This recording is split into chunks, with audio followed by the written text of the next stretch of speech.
Welcome forward to day 21 of our reflections on St. Joseph. And again, following the themes from the book we've been following, the theme is St. Joseph, or Joseph, most faithful. So we're starting to ask ourselves questions immediately, possibly what is faith? Can we describe? Can we explain to someone what is faith?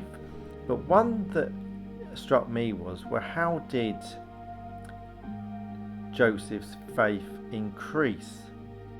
Now, what I want to do is, I suppose, sort of go back to a previous meditation where we put ourselves in Joseph's shoes. And I want you to do that again. And first of all, so I'm going to set the scene. Mary has just been visited by the angel. She has said yes. She's now with child. She's now with Jesus is now growing inside Mary. And so Mary contains Jesus for real. Also, Joseph would not have known at this time, this point in time, that she was pregnant with Jesus. So we're going to go from there. So after saying yes, we're told in Luke that she then goes to visit Elizabeth. And what I want you to do is put yourself in Joseph's shoes and let's go along with the lines. Well, actually, in those days, Mary would not have been allowed or able to travel into the hills on her own. It's make 100 miles journey, which would have been incredibly dangerous. So Joseph would have been likely to go with her. He may not have stayed, but he certainly would have gone with her, and he would have heard the words that Elizabeth greeted Mary with. So this is what I want you to do. Think about these words as if you were Joseph. And remember, at this point in time, you don't know that Mary is with child. So Elizabeth says to Joseph, "Blessed are you among women, and blessed is the fruit of your womb. And who am I that the mother of my Lord should come to me? For behold, when the voice of your greeting came to my ears, the babe in my womb leaped for joy. Blessed is she who believed that what the Lord said to her would be fulfilled." So imagine if you were Joseph listening to those words.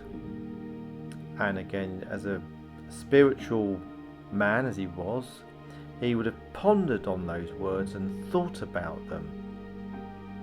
Now, again, we're not told whether Joseph went with Mary, but it makes absolute sense given the scenario. And so when Joseph did find out that she was with child, it does now make sense why, yes, he would have, when the angel says do not fear, he would have had fear. But it now makes sense why he would have felt he was unworthy, because he realised who she was. And Elizabeth's words when they went on that trip, he would have had it at the back of his mind, and that's what would have made sense. All of those, and the fact that the Messiah was going to be born to a virgin, all those things would have clicked together. And that's why he realised that Mary was with child with Jesus, and he felt unworthy, and that's what he feared, feeling unworthy to stay and take Mary into his home and bring up Jesus. I also want to briefly explore, before we finish, that question of, well, how did Joseph's faith increase? And we know that for a virtue to increase, it needs to be tested. So Joseph's faith would have been tested, but also we know that being in the presence of Jesus, our faith increases, which is why the act of perpetual adoration, or the adoration in front of the Blessed Sacrament, is encouraged.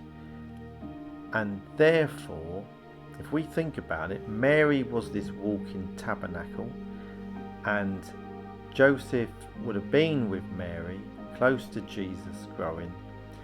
And when Jesus was born, he was with Jesus constantly, and so therefore this concept of perpetual adoration. And Jesus would have been shining on Joseph, increasing his faith, and likewise as his faith increased, Jesus would have been seeing his faith increase. So again, you've got this concept of a mirror. We will pick up on that another time. So lots to think about. God bless. Until tomorrow.